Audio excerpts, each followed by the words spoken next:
السلام علیکم دخترکوی شیرین و مهربان، پادپیچکانی محترم.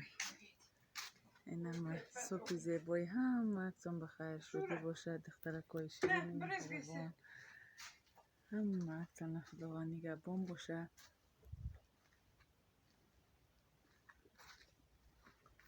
السلام علیکم پادپیچکانی محترم، دخترکان، مادرکان عزیز و مهربان. این صبح زیبایی همتون بخیر شدی باشد. روزی زیبایی هر یک و یک شما بخیر شدی باشد. دخترکا امروز ولاگی ما با ایمی گوکام، با ایمی گلکا همتون سازی کسانی که نو آمده خوش آمده به کانال ما. نوری دیده تاج سر. کدامی که پادپیس نکردین پادپیس لایک فراموش نکنین. دخترکو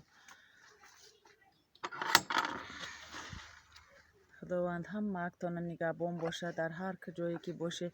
سربلند باشه، خانه آباد باشه، تنصیحت باشه. خداوند یار مددگاری همتون باشه. کسانی که در پبلیک رجیستراسیون نشیده دخترکا بیاید با ما همکاری کنید، پشیمان نمیشوید. برای همه که شما برای کار، تنصیحاتی، سربلندی، خانه آبادی، پیشروی خوب را خداوند نصیب گرداند. با ما باشید، همیشه تنصیحت و خانه آباد باشید.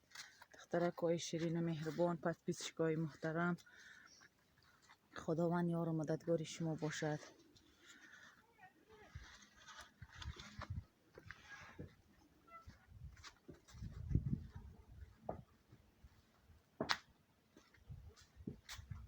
Они сфотографировала, как цветы нюхают.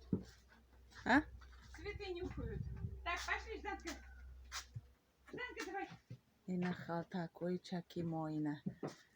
Жданка. پادپیچکا چیکار که خالتای چکتن نشون ته. این خالتای چکی ما این